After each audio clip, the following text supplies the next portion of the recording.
Hi, folks, it's Ron. Hey, and welcome back to part two of residential structured wiring systems. And in this portion of it, I'm going to talk about what the residential standard actually says about actually wiring the home properly. And if you get a chance to buy the standard, you'll find out it's not a huge document, but it talks a lot about how you go about wiring the home properly for low voltage applications, at least the minimum they would expect out of you, I'll put it that way. And that's basically putting phone, data, and video in all rooms of the house. And you'll find the standard was written for anything basically under 50 volts. So all these applications kind of apply by the standard. And you'll find out that the standard was written not only for new construction, but remodel as well, and single and multi-tenant. So if you bought a copy of the darn standard, it would talk a little bit about how to actually go about wiring up a house for, for like an apartment complex or something like that, okay? Or a high-rise building. Now, the customer comes up to you and is wanting to remodel the house or build a brand new one, and they ask you the basic question, which is, "Hey, what would you recommend I wire the home for?" At a minimum, kind of thing. So the answer to your customer is actually what we call grade 1 or grade 2 wiring. Now, grade 1 wiring means we're going to put an outlet in all rooms of the house. So all rooms get at least one outlet. If it's a large enough room, we'll put more than one outlet in that room. And grade 1 wiring is where we're going to put one category cable at the outlet and one piece of coax at the outlet. Okay. Now, as far as the category cable is concerned about which ones you want to install, the recommendation today is Cat 5e at a minimum. We recommend Cat 6. Years ago, this used to say Cat 3, recommend 5e, and somewhere down the road, is this going to say Cat 6, recommend Cat 6a? I can almost bet you it will, but when that happens, I can't really tell you. But so minimum Cat 5e and at least one Category 6 cable, or one of the two, I should say. Now, the coax at the outlet in the room is typically RG6. Actually, RG is an old military term. It stands for radio guide, actually. And if the standards actually call it Series 6, so if you ever hear anybody mention Series 6 coax, it's the same stuff. Now, why do you want these two cables at the outlet in the room? Well, the coax is there to bring video to the room, cable or satellite, one of those kind of applications. The category cable can be used for phone or data, and the key term there is or, not and. And a lot of us may know you can actually mix phone and data on the same piece of category cable. If you look at Ethernet today, and virtually all networks in the world run Ethernet today, probably 90+% of all networks run it, including the internet, you'll find in 10 and 100 base T data networks, which are very, very common in the industry, and again, think about how fast your high-speed internet line coming in from a cable company actually is, which is usually somewhere in that range. They only actually use 2 of the 4 pairs to make that work. Pins 1 and 2 are a transmit pair, and pins 3 and 4, or 3 and 6 is a receive pair.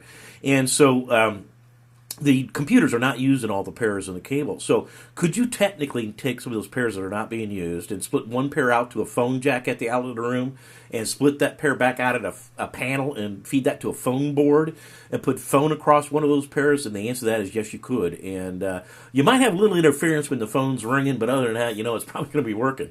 And in a pinch, could you not technically take both those pairs not being used and terminate those 2 pairs into pins 1 and 2 and 3 and 6 in a second category jack at the outlet in the room and basically do the same thing back in a panel and basically put high-speed internet to 2 computers across that? The answer is that yes, you could, and it'll work. Now, one of the reasons we tell you not to do things like that is because of the future applications, and Gigabit Ethernet is the next rung up the ladder, and you'll see it's using all 4 pairs of the cable. Now, and partly how it gets faster is it starts using all 4 pairs of the cable.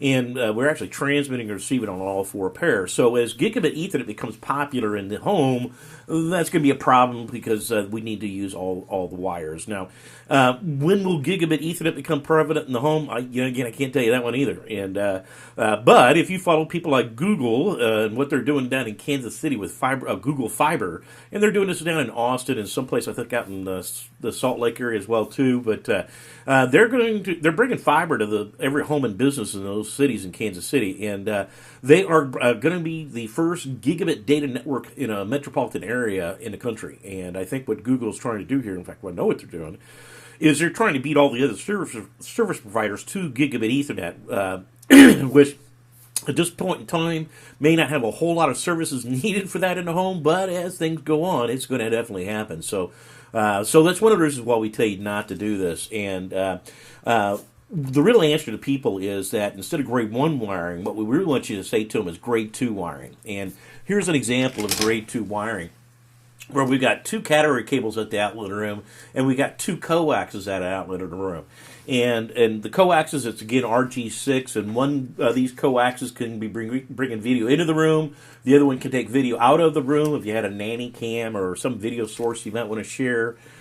You will find applications that require 2 coaxes, and for a lot of years, even today, satellite companies, if there's a DVR or a TiVo type of unit associated with that system, they need a second piece of coax at the outlets in the rooms. And you might be thinking we're trying to sell you lots of wires here, and in a way we are. And I tell people the wires in the walls are the cheap part of the installation. It's what you hook to the darn wires. It gets expensive.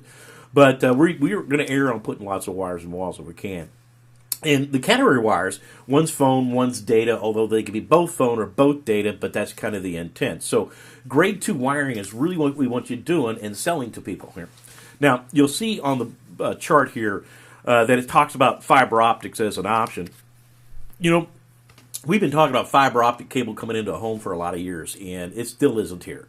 But more and more service providers are bringing to the home with fiber optics, and it's just a matter of time before it comes in. And fiber gives us this ultimate bandwidth. We don't really know the upper end of it, but I guess if I'm building my dream home of the day and I plan on being in that thing for 20 or 30 years, should I think about fiber? And the answer is probably yes.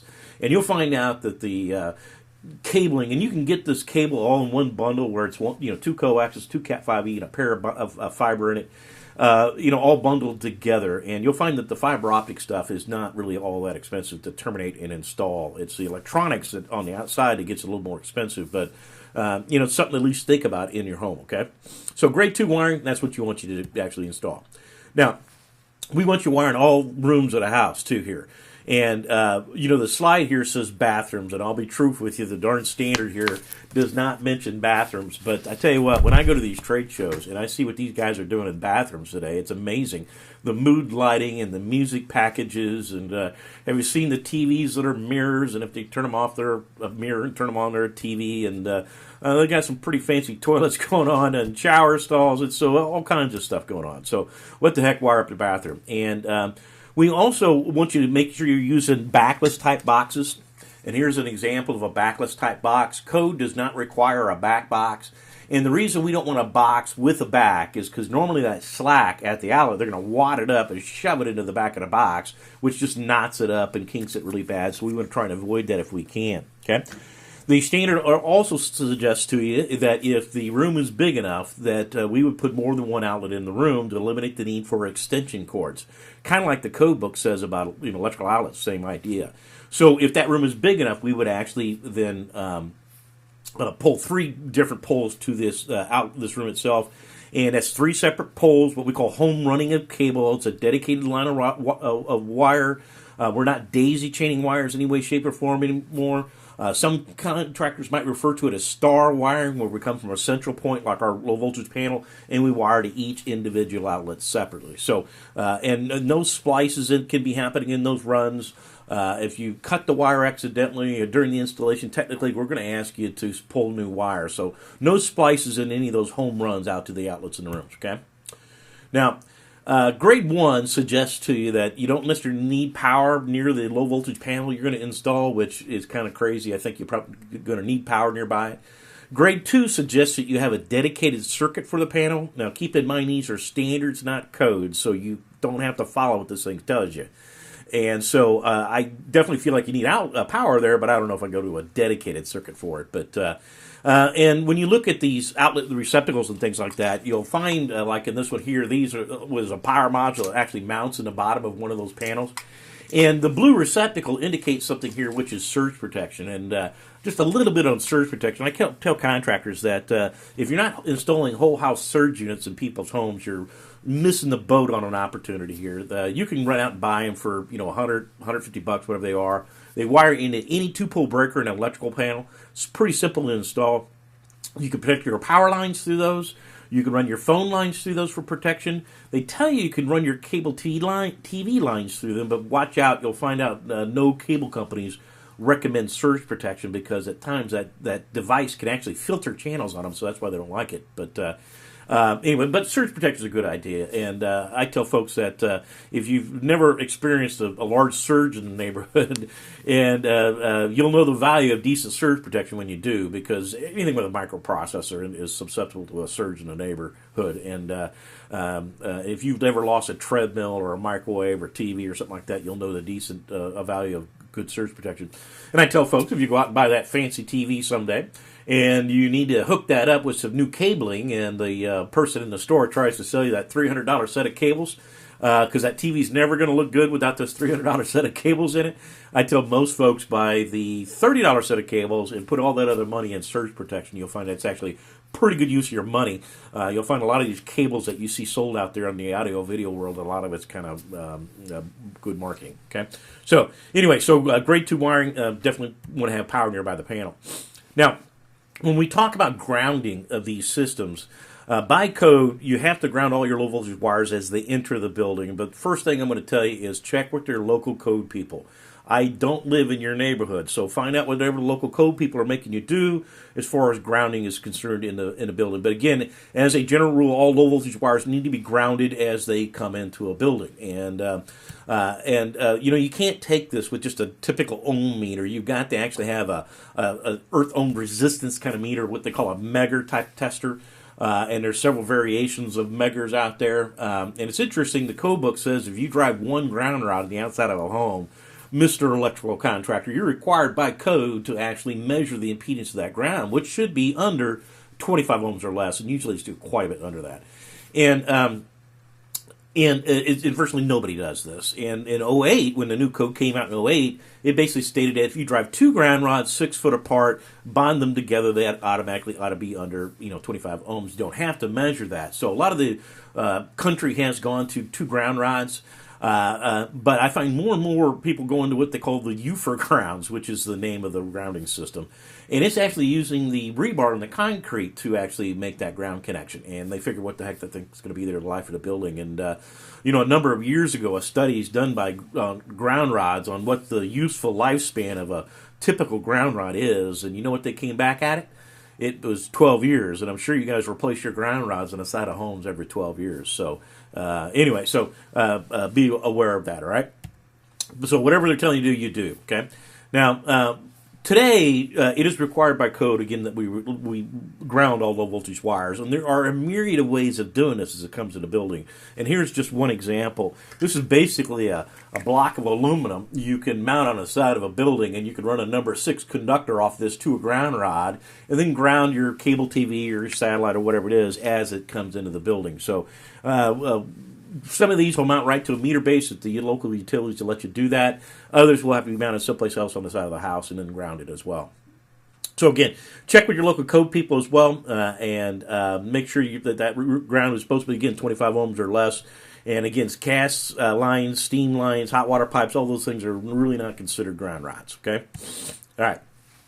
Now, if I was going to explain to you how I get wire from the side of the home into the house and then, into a low voltage panel and out to the different outlets of the house, that's what the schematic does. And the schematic comes right out of the standard, so I didn't make this thing up. And we always start on the outside of a home at what's referred to as the demarcation point. And essentially, the demark's on the same side the electrical panel comes in, or electrical service comes in, and a demarc is where they own it, and from there on in, you own it. So gas meter, electrical meter, those are great examples of demarcs. For a phone, it's been a great-looking box like this for I don't know how many years, but a lot. And prior to that, it was like a porcelain terminal shoved up underneath the eave. And, your cable company back in the 70s and 80s would throw a splitter in the weather out there like that, and that is no longer done anymore. They put their own little gray box. And so we're going to find a route from this position into the pan or into the home and then or building or into the low voltage panel. And I generally tell contractors, as a general rule, always hide your wire. Put it in conduit if you have to.